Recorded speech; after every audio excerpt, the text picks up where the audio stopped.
Hey everyone, welcome back. So in this video we will be covering population, sample, different types of sampling techniques,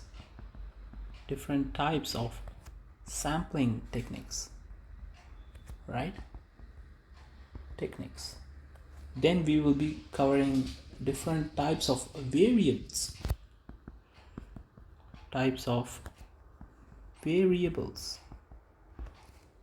Then we will be seeing about measurement scales, right? That is the measured variables. Then we will cover frequency, distribution. Then we will finally cover the histograms, right? We will try to understand in depth of these topics in this video, right? So now let's dive into this video. So first we will see about population and sample, right? So assume this particular rectangular box as population, right? This is the world population. So population will be represented as uppercase N, right? We will be representing uppercase N for population as we go. So assume if I want to select a particular people from particular region, right? If I want to select particular people from the particular region, right? And this particular people will be called as sample. So sample is nothing but subset of population. So we will be representing sample as lowercase n. Total number of sample as lowercase n. And total number of population will be uppercase n. Right? So sample will be is a subset of population. Right? So now we will see different types of sampling techniques. So how to select those samples, right? We have some particular techniques to how to select samples from the population, right? So first one we are going to cover is the stratified sampling. So assume you have a population of football and cricket players, right? Assume you have a population of football and cricket players. And you need to split the football players and the cricket players, right, into two groups, right? This will be football players, this will be cricket players. So football players will not be in the cricket players group and cricket players will not be in the football group, right? They are different. So they are equally split into two groups. They are non-overlapping groups.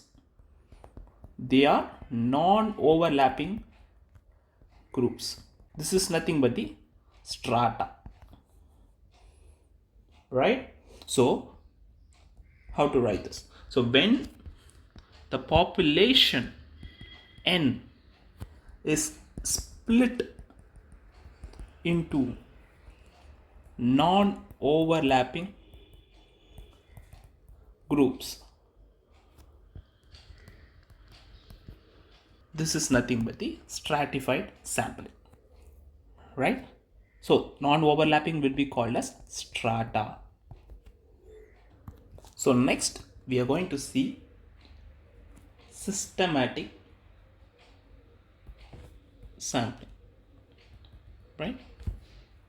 So assume you are taking a survey, right? And you are taking the survey based on the nth person. So whenever you see a nth person, you are taking a survey of that person. So assume you are taking a survey of the nth person in a university, right? The survey can be anything. For example, so whenever you see a fourth person in the university, you do the survey, right? So this is called systematic sampling. So from total population, you're selecting the nth person. So this is one way of selecting the subset for your sample. So then you have simple random sampling, right? You have simple random sampling. So in a population, right, you're going to select randomly, right? You're selecting people randomly. So this is population, right? And you're selecting people randomly from this population. So here, every person in the population, right, in this population has equal chance of getting selected, right, for your sample. So this is called simple random sampling. Then you have another technique called convenience sampling, right? So assume I need to take a survey, right? I need to take a survey only people from that particular domain, right? So for example,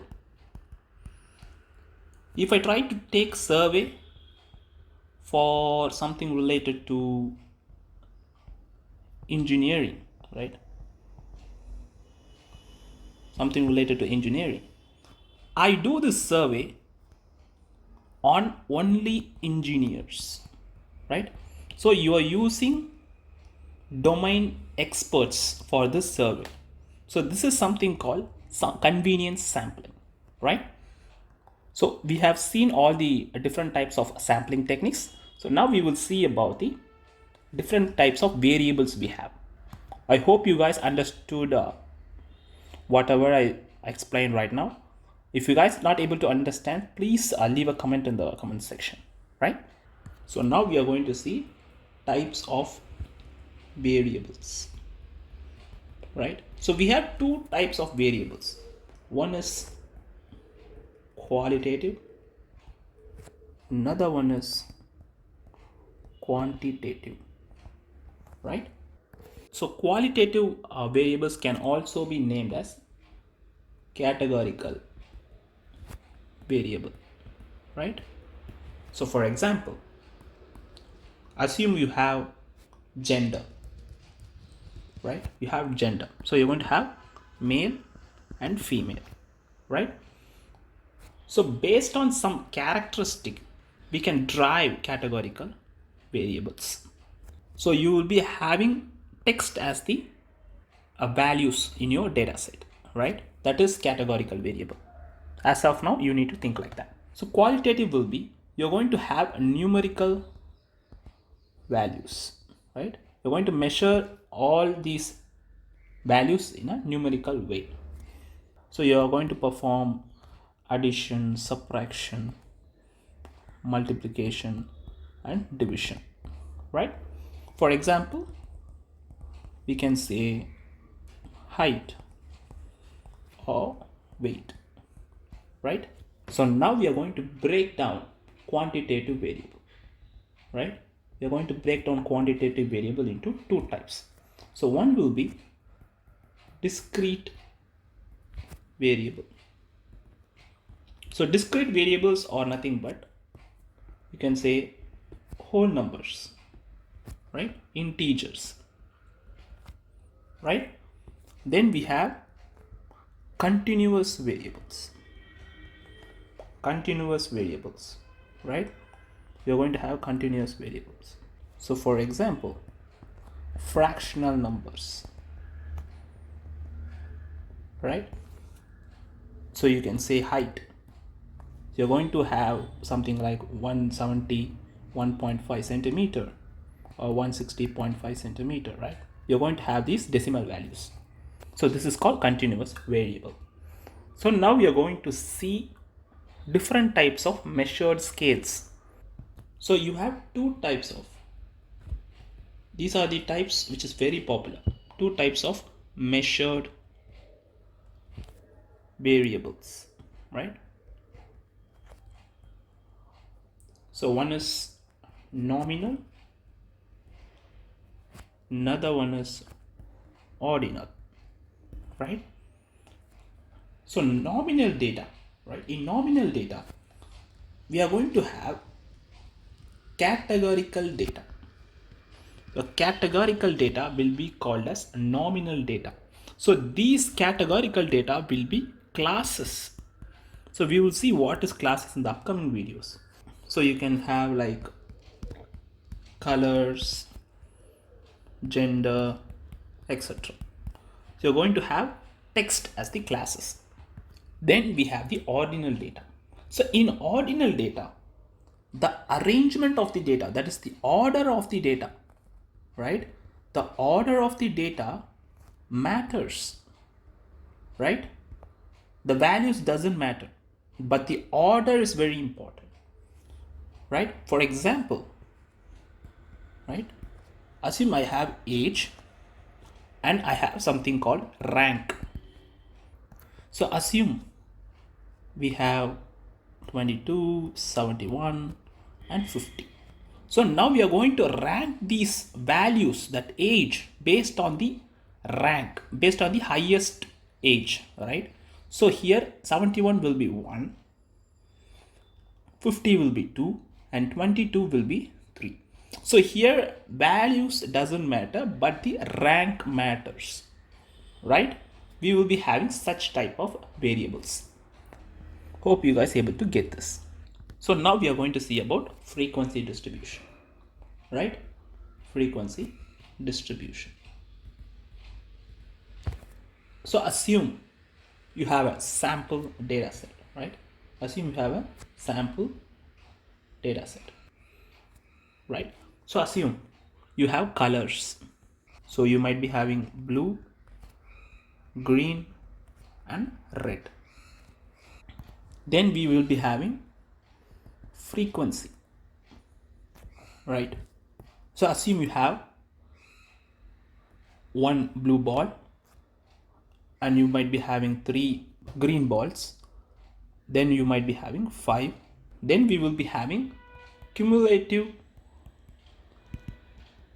frequency, right? We might be having something called cumulative frequency. So here you're going to have 1, then you're going to add this 1 to the 3, right? You're going to have 4, then you're going to add this 4 to the 5, you're going to have 9, right? So I will show you guys this particular distribution in a bar graph, right?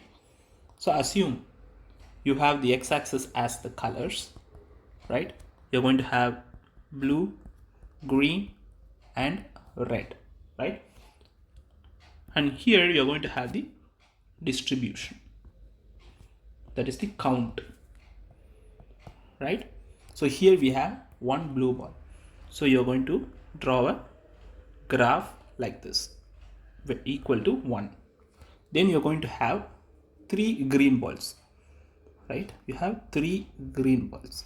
Then you have 5 red balls, right?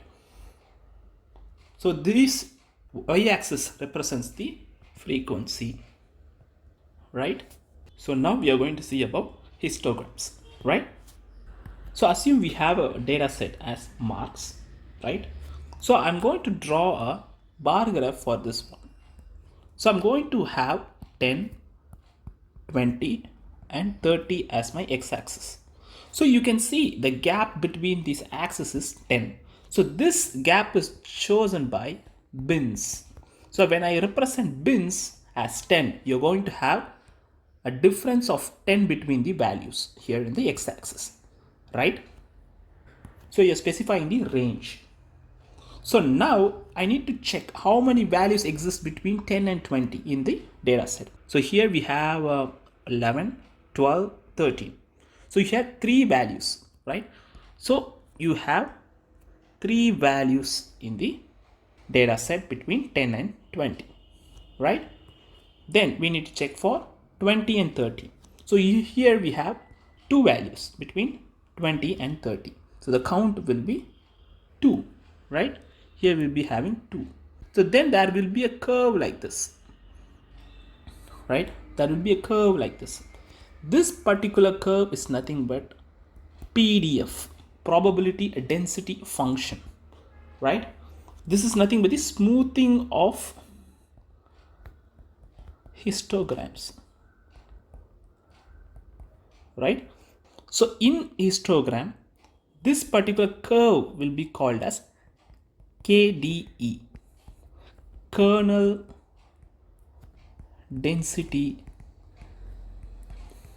estimate.